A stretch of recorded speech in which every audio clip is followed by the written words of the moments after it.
big, strong men, Knoxville, Tennessee, and Doug Furnas. Yeah, Doug Furnas, of course, former All-American out of the University of Tennessee, holds some 18 world powerlifting records. Was at a wrestling match not too long ago in Knoxville, Tennessee. Part of the evening was a six-man steel cage match. When Bob Polk, a Continental official, was injured and lacerated, Doug Furnas charged into the ring. He's not a wrestler, but see what happens. And there you see the Tennessee stud and the bullet. And, well, things are happening.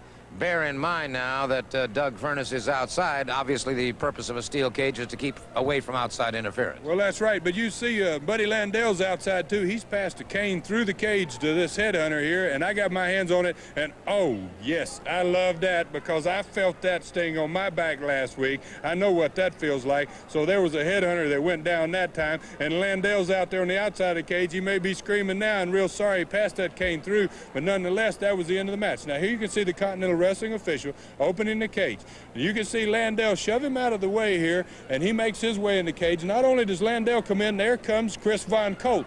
Neither one of these men scheduled in this match at all, and because they got away with something similar to this on the last cage, I guess they intend to do it this time. Now you can see the official here is trying to keep Kevin Sullivan from getting he wanted to close the door back, I assume, and lock it, and Sullivan makes a big mistake here, which I'm sure I've heard he's been fined $10,000 for this. He should have been kicked completely out of wrestling, as far as I'm concerned. This is a man who is obviously not a wrestler. He's an official for Continental Wrestling. You can see him being thrown in the cage here. At that point, I think he probably received the laceration from that right there. He ended up, like I say, getting 17 stitches because of this.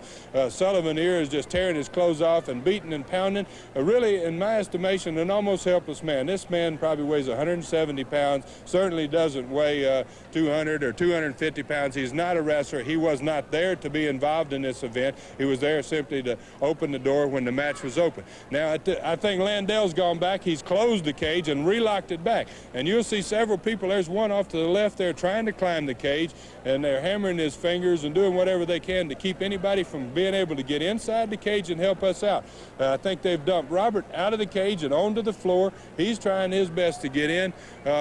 There's, at this point, I think 6 guys in the ring, and there's the Tennessee stud, the Bullet, and Jimmy Golden. Yeah, look at this man, Furnas. That's it. Could you see that? I didn't know if you could pick that up. Yeah. He got in the cage up in a unique way. He tore the door off the cage, literally. The man is that strong. And you can see here he nailed the 3 headhunters. He's pulling off a T-shirt, and this boy is about to play exorcist to Kevin Sullivan. Colt tries to stop him. He bear hugs Colt, and you see Sullivan takes a couple of cheap shots here, and he blacked this boy's eye and busted his eye underneath his eye. But I think you saw it didn't knock him down. It just made him mad, like stinging him from a bumblebee.